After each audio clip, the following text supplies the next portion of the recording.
दोस्तों मैं दिलीप कुमार। दोस्तों रेलवे एनटीपीसी सीबीटी 1 का जो रिजल्ट आया है उस रिजल्ट को देखने से ये बिल्कुल स्पष्ट होता है कि केंद्र सरकार रेलवे में सरकारी नौकरी नहीं देना चाहती है और रेलवे का जो निजीकरण पहले से किया गया वो आगे भी जारी रहेगा। इस रिजल्ट को देखने से ये बिल्कुल स्पष्ट है, सरकार की मंशा स्पष्ट है कि रेलवे का निजीकरण जारी रहेगा और रेलवे में सरकारी नौकरी को पूरी तरह खत्म कर दिया जाएगा। और ये जो 35,000 कुछ सीटों पे वैकेंसी आई थी मार्च 2019 में एनटीपीसी का, उसमें भी अप्रत्यक्ष रूप से सरकार ने अभी ही कमी कर दी है।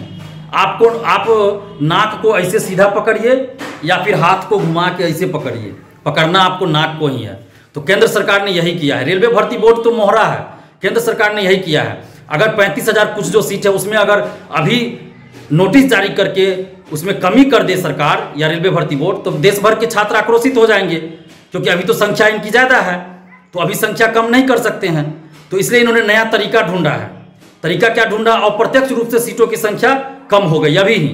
अब तरीका ये ढूंढा कि एक ही अभ्यर्थी का, एक ही परीक्षार्थी का 3 जगह 4 जगह रिजल्ट दे दिया और काउंटिंग कर दिया कि हमने 20 गुना रिजल्ट दिया, 7 लाख परीक्षार्थियों का हमने सीबीटी 1 में रिजल्ट दिया। जबकि इनको 7 लाख परीक्षार्थियों का रिजल्ट देना है, लेकिन ये 7 लाख परीक्षार्थियों का रिजल्ट ना देके 7 लाख रोल नंबर गिना रहे हैं। एक ही परीक्षार्थी का रोल नंबर 3 जगह 4 जगह गिना रहे हैं। तो ये किस तरह का रिजल्ट है? ये सीबीटी 2 का रिजल्ट इस तरह से दिया जाना चाहिए। सीबीटी 1 पीटी परीक्षा है, ये क्वालिफाइंग है सिर्फ, तो इसमें इस तरह का नहीं होता है, कहीं भी इस तरह से नहीं होता है। तो ये जानबूझकर किया गया है। और 2.5 से 3 गुना ही रिजल्ट है, 2.5 से 3 गुना रिजल्ट है और उसको ये दिखा रहे हैं कि 20 गुना रिजल्ट है। वही एक अभ्यर्थी का रोल नंबर 3 जगह 4 जगह गिना के दिखा रहे हैं कि हमने 20 गुना रिजल्ट दिया है। और 2.5 लाख से 3 लाख ही परीक्षार्थी का इसमें रिजल्ट होगा, जबकि देना था इनको 7 लाख रिजल्ट। तो हम लोगों की अभी मांग क्या होनी चाहिए कि सीबीटी 1 का जो रिजल्ट है उसमें संशोधन हो, उसको सुधार किया जाए और 7 लाख परीक्षार्थियों को सीबीटी 2 के लिए मौका दिया जाए। यानी सीबीटी 1 में 7 लाख परीक्षार्थियों को क्वालिफाई किया जाए और 7 लाख परीक्षार्थियों को सीबीटी 2 के लिए मौका मिले। और जो सरकार है वो इस पे संज्ञान ले, क्योंकि ये सरकार के कहने पे ही हो रहा है। ऐसा नहीं कि सरकार इससे अनभिज्ञ है, सरकार को पता नहीं है। ये पूरा जो लेट हो रहा था इस भर्ती में, इस रिजल्ट में, उस इसीलिए हो रहा था कि सरकार रास्ता खोज रही थी कि कैसे हम युवाओं को गुमराह कर दें और सीटों में कमी कर दे और छात्रों को पता भी न चले, यानी कि सांप भी मर जाए लाठी भी न टूटे। यानी हम सीटों की संख्या भी कम कर दे और छात्रों को पता भी न चले। और क्या होगा, अभी जब एक अभ्यर्थी का आपने 3 जगह 4 जगह दे दिया है तो फाइनल सिलेक्शन उनका किसी एक ही जगह होना है। तो पीटी में ही आपने जो है 5 लाख स्टूडेंट्स को ऐसे बाहर कर दिया, जबकि आपको 7 लाख परीक्षार्थियों को सीबीटी 2 के लिए देना था मौका, तो आपने अभी ही 2.5 लाख को ही मौका दिया है। तो 5 लाख तो ऐसे ही बाहर कर दिया लगभग। तो क्या होगा, इनकी संख्या फाइनल में कम हो जाएगी और उस समय ये यूनाइट नहीं रहेंगे। उस समय फिर क्या करेंगे, जब सीबीटी 2 का एग्जाम होगा उसके बाद जब उसका रिजल्ट आएगा तो उसमें भी महाखेला होगा। उसके बाद जब फाइनल सिलेक्शन की बात आएगी तो 35,000 की जगह 5,000, 7,000, 10,000 बहाल कर देंगे और कह देंगे कि हमको योग्य अभ्यर्थी नहीं मिला। यानी कि सीटों की संख्या ऐसे ही कमी हो गई, मतलब वैकेंसी खाली रह जाएगी और सरकार अपना पीठ थपथपाएगी कि हमने 35,000 युवाओं को रोजगार दे दिया। अब आप सोचिए कि मार्च 2019 में वैकेंसी आई थी, चुनाव जब होना था उससे पहले, और अभी तक ये बहाली पूरी नहीं हुई। चुनाव हो गया लोकसभा का, फिर लोकसभा का 24 में चुनाव होगा, कई राज्यों में चुनाव हो गया। तो आप मंशा समझिए कि सरकार सरकारी नौकरी नहीं देना चाहती है और निजीकरण के नाम पे रेलवे को पूरी तरह बेच देना चाहती है, सरकारी नौकरी को खत्म करना चाहती है। तो निजीकरण भी बहुत बड़ा मुद्दा है, बहुत बड़ा मुद्दा है निजीकरण कि निजीकरण का विरोध होना चाहिए, निजीकरण रुकना चाहिए, नहीं तो देश के युवाओं को नौकरी नहीं मिलेगी सरकारी। और अभी जो सीबीटी 1 का रिजल्ट है तो इसमें सुधार हो, और हम सब की मांग यही है कि सीबीटी 1 रिजल्ट में सुधार हो और 7 लाख अभ्यर्थियों को सीबीटी 2 के लिए मौका मिले। और देश भर के तमाम शिक्षकगणों से भी हम अपील कर रहे हैं, आग्रह कर रहे हैं कि आप लोग जितने भी यूट्यूब पे हैं वो लोग भी और ऑफलाइन है, सभी लोग से अपील करते हैं कि हर शिक्षकगण का भी कुछ ना कुछ अपना डिजिटल प्लेटफॉर्म है, तो आप लोग 5 से 7 मिनट का एक वीडियो स्पेशली इस मुद्दे पे बनाइए, स्पेशली बनाइए एनटीपीसी सीबीटी 1 रिजल्ट पे, और सरकार से मांग कीजिए कि रिजल्ट में सुधार हो और 7 लाख अभ्यर्थियों को सीबीटी 2 के लिए मौका मिले। और स्पेशली वीडियो बना के अपने अपने चैनल पे डालिए। ऐसा नहीं कि आप कोई वीडियो में क्लास ले रहे हैं, पढ़ा रहे हैं और उसी में बीच में 1-2 मिनट बोल दिए, वैसा नहीं। स्पेशली इस मुद्दे पे वीडियो बनाइए और अलग से अपने चैनल पे इस वीडियो को डालिए और सभी शिक्षकगण कीजिए। और जो भी शिक्षकगण ऐसा नहीं करते हैं इसका मतलब होगा वो शिक्षा को व्यापार बना दिए हैं, उनको छात्रों से मतलब नहीं है और वो सिर्फ छात्रों से पैसा ऐंठना चाहते हैं, पैसा कमाने के लिए सिर्फ बिजनेस कर रहे हैं वो। क्योंकि यूट्यूब पे जो उनका वीडियो आता है, जिनका भी आजकल सभी शिक्षक का यूट्यूब पे वीडियो आता है, चाहे उनका सब्सक्राइबर कम हो या ज्यादा, सभी शिक्षकगण का वीडियो यूट्यूब पे आता है। तो जो भी शिक्षकगण यूट्यूब पे वीडियो बना के नहीं डालते हैं तो इसका मतलब होगा कि वो सिर्फ व्यूज, छात्रों के व्यूज से पैसा कमाना चाहते हैं। और 18 या 19 को एक डिजिटल प्रोटेस्ट का डेट रखिए, 18-19 को डिजिटल प्रोटेस्ट का डेट रखिए, सभी लोग सहमत होइए। हम भी बहुत सारे शिक्षकगण से बात कर रहे हैं, 18-19 को एक डिजिटल प्रोटेस्ट होना चाहिए। और उसके बाद अगर सरकार नहीं सुनती है, सरकार रेलवे भर्ती बोर्ड इसमें संशोधन नहीं करती है रिजल्ट में, तो फिर हम लोग फिजिकल प्रोटेस्ट भी करेंगे। और फिजिकल प्रोटेस्ट के लिए दिलीप कुमार तैयार है। दिलीप कुमार को जेल जाने से भी डर नहीं है। दिलीप कुमार पहले भी जेल जा चुका है, परीक्षार्थियों के हक के लिए लड़ते लड़ते जेल भी जा चुके हैं। हमको जेल जाने से भी डर नहीं है। तो आप देश भर के तमाम शिक्षकों से हम अपील कर रहे हैं कि आप लोग आज ही आप लोग कम से कम एक वीडियो, ज़्यादा से ज़्यादा जितना बनाना हो बनाइए, लेकिन कम से कम एक वीडियो बना के आप इस मुद्दे पे डालिए। और 18 या 19 को एक डिजिटल प्रोटेस्ट होना चाहिए।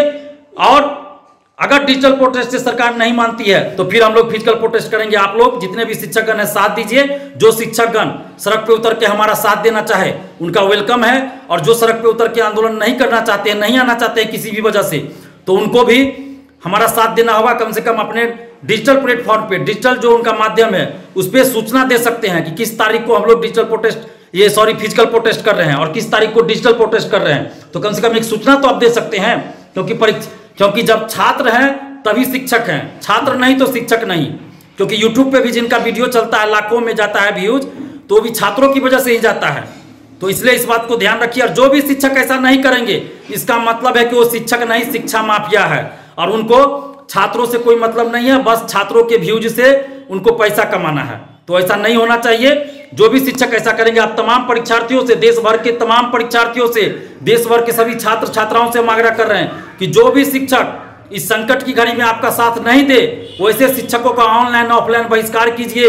अगर वो यूट्यूब पे है तो यूट्यूब पे अनसब्सक्राइब कीजिए, उनके खिलाफ कमेंट कीजिए। अगर वो ऑफलाइन ही पढ़ाते हैं तो ऑफलाइन भी उनका बहिष्कार कीजिए, उनके कोचिंग में जाके आप लोग उनका बहिष्कार कीजिए। हम इतना आपसे आग्रह कर रहे हैं, क्योंकि जब आपके साथ अन्याय हो रहा है और शिक्षक चुप है, क्योंकि देश भर के किसी भी शिक्षक ने जो कट ऑफ जारी किया था, किन्हीं का कट ऑफ काम नहीं किया।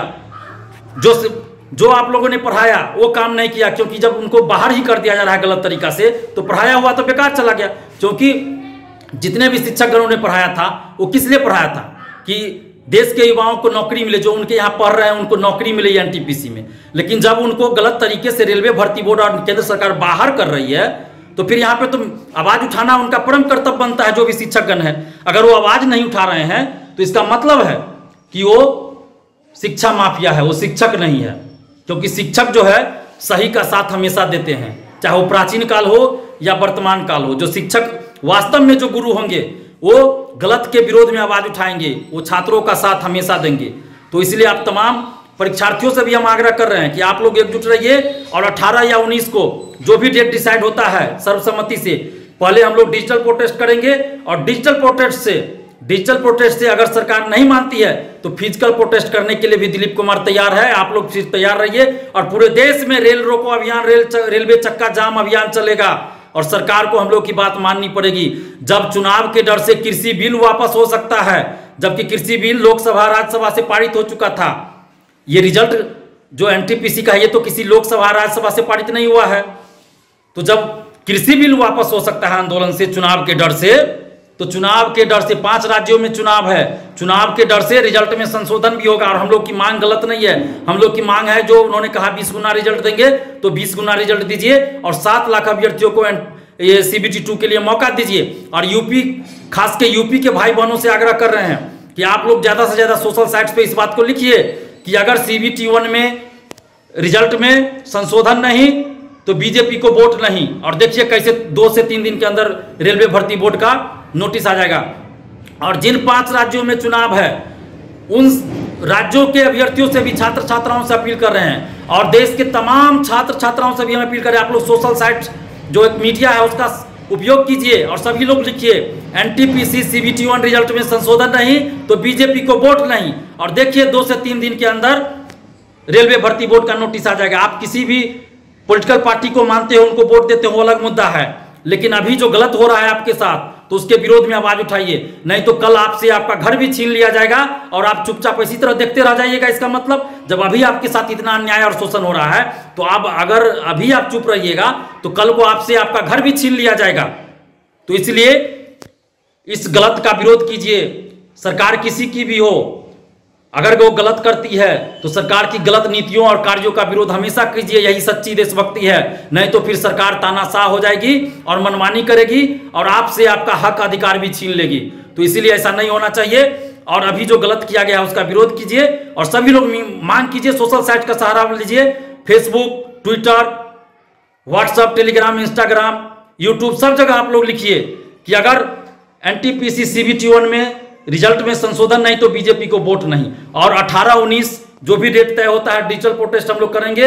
अगर उसके बाद भी सरकार अगर नहीं मानती है, रिजल्ट में संशोधन नहीं करती है, 7 लाख अभ्यर्थियों को CBT2 के लिए मौका नहीं देती है, तो फिर हम लोग फिजिकल प्रोटेस्ट भी करेंगे। आप लोग तैयार रहिए।